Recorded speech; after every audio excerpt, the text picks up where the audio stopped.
big stage of Nigeria, insecurity remains a big problem. What are you likely to do about it? Because we've seen a general, who rose to the highest level in the military, who promised to deal with insecurity. He's not been able to do it. Another general says his government is overwhelmed. How do you intend to tackle that so that Nigerians can feel safe? Ruben, when you deal with security, there's two forms of security. There's what you call natural security and defensive security. The natural security is that people must have food on their table. If you don't know where the next meal will come from, you are a tool for anything that is wrong. So you have to start pulling people out of poverty.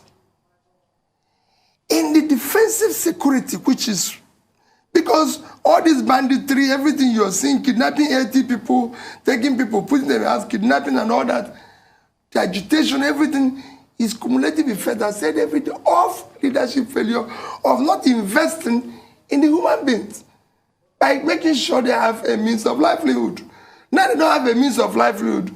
They are trying to take revenge on the society, which will eventually take revenge on them because the place will be collapsed.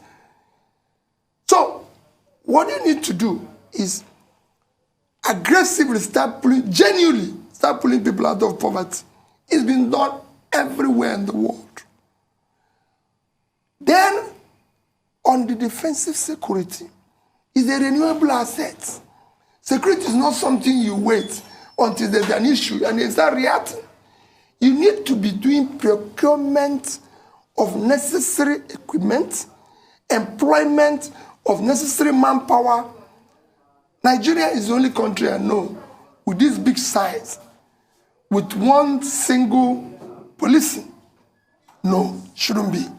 There should be policing at all levels, local government, state government, coordinated with the central one, and you have to start putting the manpower is low. We cannot have Egypt having almost the number they have, and look at where we are. So we need to increase number. We need to do more in terms of investment in security. Security is an intangible asset. One of the greatest contributors to your GDP is actually security, because the investor have to be safe that if he comes here, he will go back with his money. And it's affecting in any way. I was discussing with someone saying, oh, we can't find money. I said, let me tell you, today, you pay in your Eurobond issue as a country, you pay 7 to 8%. So if we take it that we're owing $100 billion, it might not be all in dollars because we have the Naira component. But even let me take even all of it, that you're paying an average of about 10% when you combine Naira and this thing. But if you have security, like it's in Morocco, you know how much Morocco pays for its Eurobond? 2% Because the people who are investing here are not taking risks, so they demand more. Imagine you have $100 billion and your interest rate on the average is about, say, 10%. I put look at it, might be below, it might be a little, but you're paying about 10 billion to service the debt, just to pay interest. Imagine if you do the right things and it's 5%. You have 5 billion savings. And you throw just half of that in your security. You secure the place. Ruben, when we look at these things at times, some people make it look complicated. Ruben, I've South Anambra State where there was zero income. And we came with the money we saved. There's so many things to chop down here and provide security, both natural and defensive. It's something you spend every day. Don't wait until they come and carry 5 people in your village. Ruben, when I moved into Anambra, there was the issue of security. We sat down with our unions, we sat down with this, and everybody.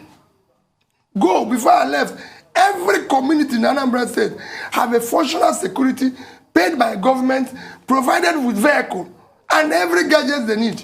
And I asked them, it's still. So that is what we do. And you have to do it annually. It's not something you spend this year and say, okay, I gave you money last year. Otherwise, America won't be doing huge budget for security, for defense is there like all over the world, and they're still employing more and more people and everything. If you look at some of our men, they're tired. We need to support them. They need a moral boost. There's so many things. The army is not getting all the army, police, everybody. We need to do more. Well, thank you very much, Mr. Peter Obi.